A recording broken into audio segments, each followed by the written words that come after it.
So they say that doing YouTube requires for people to look into your eyes so you can understand exactly the message that they're trying to convey. So let me convey a message to you guys so that you understand exactly the purpose and the thesis of this whole entire video and content. Why Muslim fighters are dominant and constantly win, there's several reasons why. Obviously, I'm going to have a biasness towards this particular video. You can break down whatever biasness that I have, or you can take a look at some of the reasons that I'm giving you and forthcoming to the truth of certain things that are not measured by metrics or any particular number. Now, let me tell you one of the reasons that inspired me to do this particular content. There was this Australian journalist by the name of C.J. Walzerman. Now, please forgive me if I got his name wrong. I will put a link on the bottom of the description for you to take a look at his video, which basically entails why Muslim fighters continuously dominate in the world of combat sports. He was inspired by doing this, a little bit of his backstory afterwards, but I'm going to tell you why he was inspired to do this video and what inspired me to do this video. So, as you know, this guy was a proponent, anti-Islamic media influencer, if you want to call it that. CJ was, how do I say this, correspondent for an Australian news company down in Indonesia. And unfortunately, during the mid-2000s or somewhere around that time, he was a victim of a terrorist attack which led him to basically hate Muslims. But as time went on, he started realizing that us Muslims have a lot more in common with those that are, let's say, right-wing leaning, or maybe even, let's say, conservative leaning of whatever stature you want to try to put it. So with that in mind, he made this video in regards to an old friend of his that was a former professional boxer who, by the way, passed away. The man was a Christian. He was very devoted. And not only that, because of that, his friend was able to become a world champion in boxing through the discipline that religion can really offer you. And keep in mind, this man was a Christian. So you're going to know everything once you take a look at the description below. I'm going to give you guys the link to his video so you guys can watch it and compare and contrast to the message that he conveys and the message that I convey. Well, for one, now 3 minutes into this whole entire segment, I'm going to tell you it is Black Friday as I'm recording this particular video right now. And why is that significant? This is the day where a lot of people go to stores and trample themselves just so they can get, what, $50 off of a flat screen TV or whatever meaningless items that you guys end up throwing anyway by the end of the year, something that you never end up really using. Now, I understand a TV, yes, that is something that you're going to have for a very long time, maybe even decades.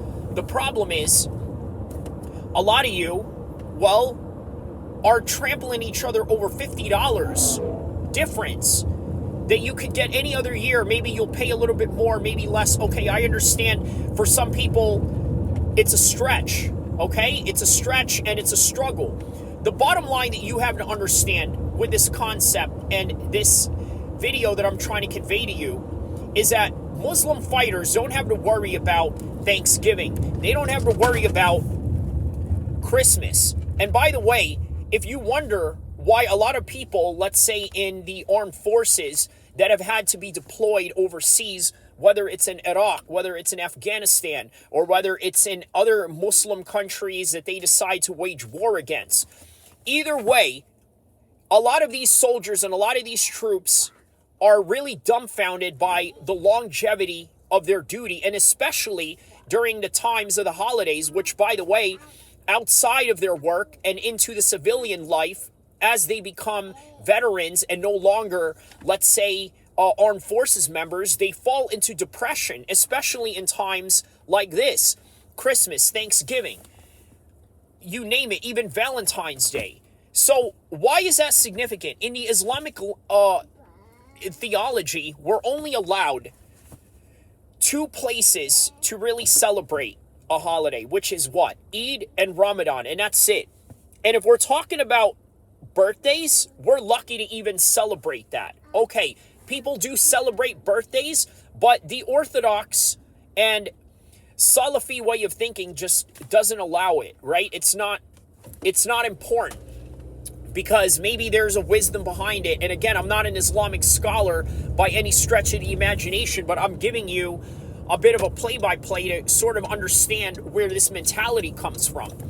For one, you can't celebrate your birthday because, well, let's face it, there's a lot of arrogance that is involved in that. Yes, I understand we have to celebrate people. We have to make people feel special in that, which, by the way, it's not the worst sin in the world, okay? I'm not saying that it takes you out of the fold of Islam for you to celebrate your birthday, let alone even celebrate Thanksgiving or maybe Christmas. That's a little bit different because then you're threading towards the lines of, let's say, blasphemy or taking away from the oneness of God, or as what we would call Tawheed in the Islamic religion. But nonetheless, these are things that are not bothered by the Muslim athlete. The Muslim athlete worries about one or two things, maybe even three. You want to count prayer as one of them? Yes, prayer and family go hand in hand, so that's one and the same. The other is training, obviously your profession. There's a lot of Muslims that are involved in different aspects of life, just like anybody else. Engineer, doctors, lawyers, policemen, service members. And then you can even go into, I don't know, sales or whatever type of jobs there are out there. Bottom line, we concentrate on our craft, we concentrate on our prayer, and there's nothing more and nothing less. It doesn't bother us that we're not participating or working during a holiday. Now, let's take combat sports out of this equation. Now, do you want to work on Christmas? I'm talking to my non-Muslim audience right now. Most of you who are watching this, who follow mixed martial arts, who follow boxing, but also celebrate the holidays, well, do you want to work on holidays? Most of you, your answer is going to be no. You don't want to work on holidays. Well, what if you had to? What if you had to be at work? Let's say you had an essential job, which, whatever that means, it could lend themselves into, let's say, medical or first responders, or maybe even people that work at the cashier at the grocery store, which the term essential worker was coined, obviously, during the pandemic. The people that, can't stay home. Everybody else stays home. Government workers stay home for the holidays. Business people, salespeople, they are off for the holidays. Students, they're off for the holidays. So, make of that as you will, right? Are you going to be sad when that happens? Most of you, your answer is yes, you're going to be sad. Just like what I had mentioned earlier about armed forces members that have to be deployed around the world. You can't deny that these people are going to be sad on the holidays. Why?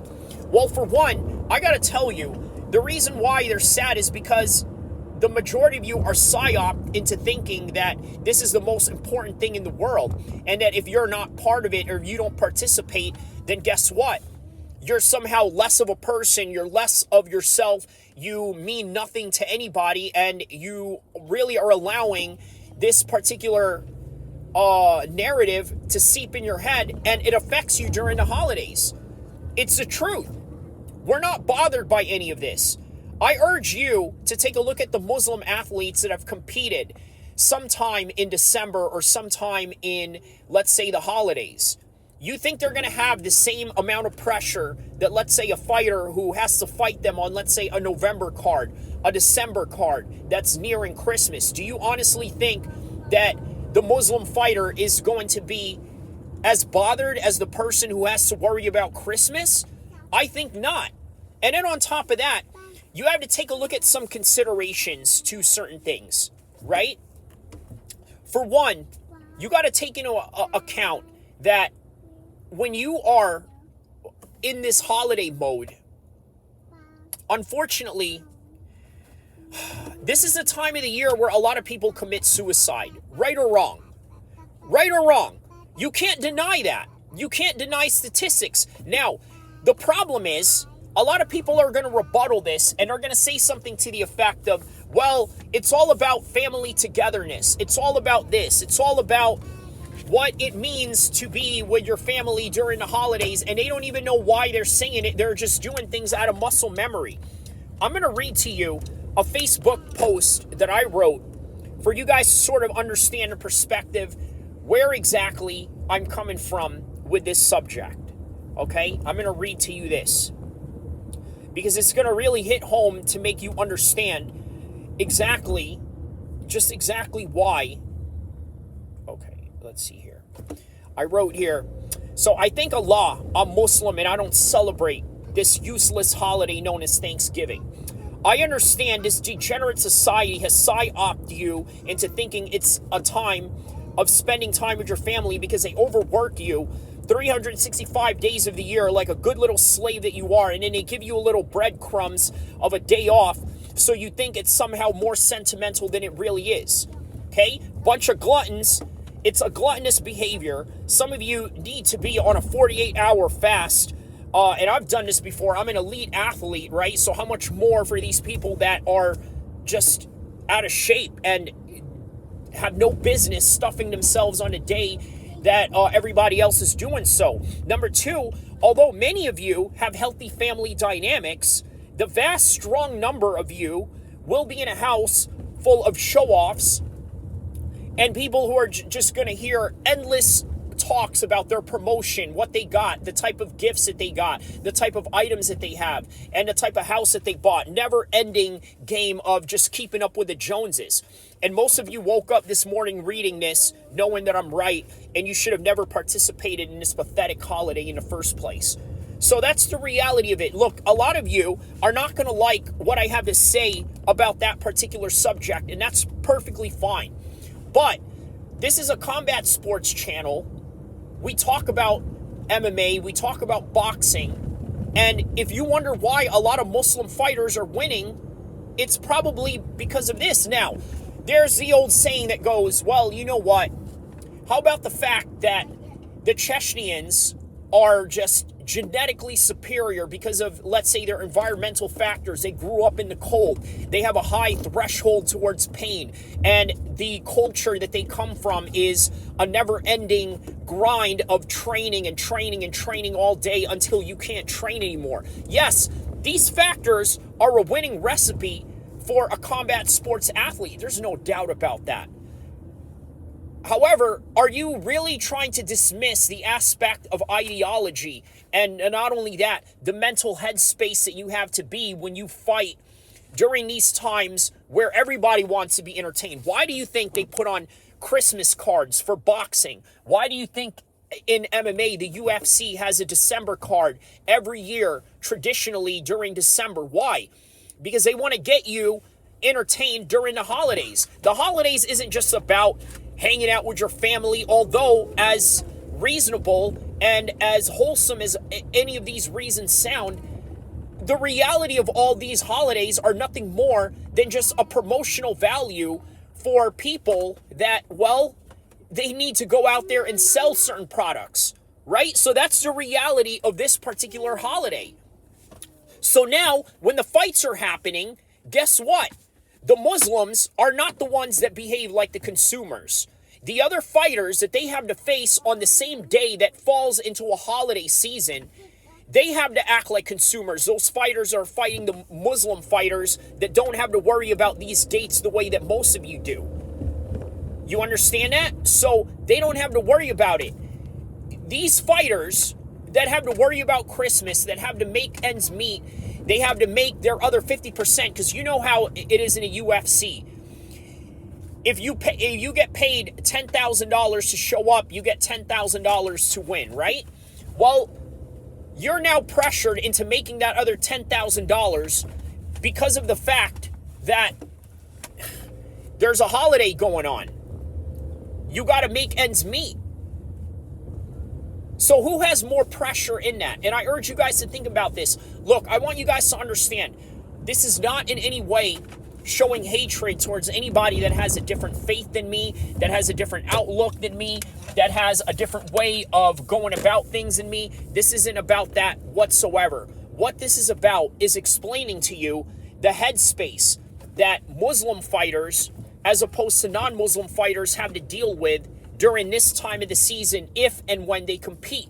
So you got to understand the reason and the narrative behind what motivated me to make this particular content.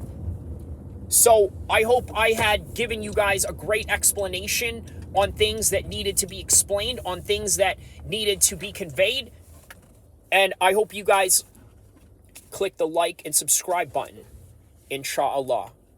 And by the way, enjoy the fights. And even if I don't agree or participate in your holidays, enjoy it. Because I want you to enjoy life the way that I enjoy life. And it doesn't mean that none of us can enjoy ourselves just because we think differently. But don't forget to like and subscribe. Inshallah.